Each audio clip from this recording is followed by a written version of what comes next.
My name is Peter Goetze. I'm a director of the Nordic Cochrane Center in Copenhagen and professor of research design and analysis at the University of Copenhagen. 2 years ago, I found out that our prescription drugs are the third leading cause of death after heart disease and cancer. Our drugs kill around 200,000 people in America every year, and half of these people die while they do what their doctors told them. So they die because of the side effects. The other half die because of errors.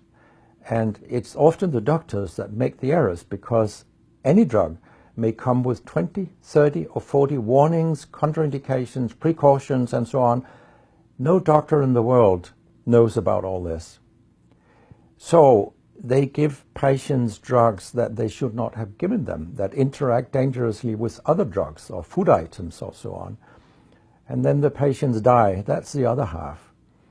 So the other thing I found out 2 years ago was that much of what the drug industry does fulfills the criteria for organized crime in US law. And they behave in many ways like the mafia does. They corrupt everyone they can corrupt. They have bought every type of person, even including ministers of health in some countries. So there is a huge amount of corruption. In my country, for example, Denmark, we are regarded as having very little corruption. But yet we have thousands of doctors on industry payroll, although we are just 20,000 doctors. So this is an effective kind of corruption. The drug industry buys the professors first, then chiefs of department, then other chief physicians and so on. They don't buy junior doctors. So when several thousands are on industry payroll, it's really, really bad. And that's why I wrote my book, Deadly Medicines and Organized Crime, How Big Pharma Has Corrupted Healthcare. I hope to convince patients not to take so many drugs, because so many die from the drugs they take. In my country, people take so many drugs that every single citizen can be in treatment with 1.5 drugs from they are born till they die. This is incredible. And drugs are not that helpful. And they kill very many of us. We know that. That's why drugs are the third major killer after heart disease and cancer. So what we need in the coming years is to take far fewer drugs than what we do currently. If we did that and we were careful, then we could live longer and live better lives. Because drugs have many side effects, and patients often don't realize that when they become worse, that it could be a side effect of the drug, which they continue taking because that's what their doctors tell them. So when I was a specialist in internal medicine, what I very often did was that I stopped a lot of drugs, particularly in elderly people, and it's quite revealing to see a bedridden elderly person come into your ward, and when you stop the drugs, I mean, that person becomes many years younger.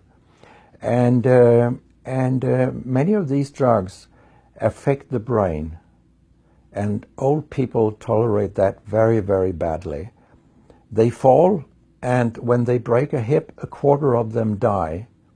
And for example, antidepressant drugs are used in more than 10% of our elderly.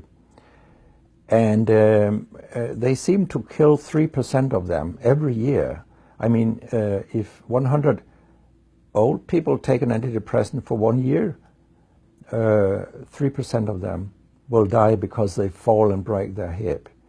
This is a huge death rate. So a lot of other drugs than antidepressants also make people fall and kill them.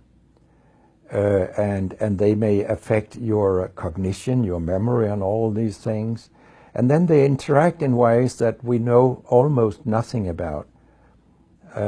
Very many elderly, they take more than 5 drugs a day, and we actually don't know how these drugs interact with each other. What we do know is that all drugs have many effects in the body, and some of them interact also in their metabolism. so that you can get a too high concentration of a drug if you take other drugs simultaneously. So we make a lot of harms that we don't even recognize.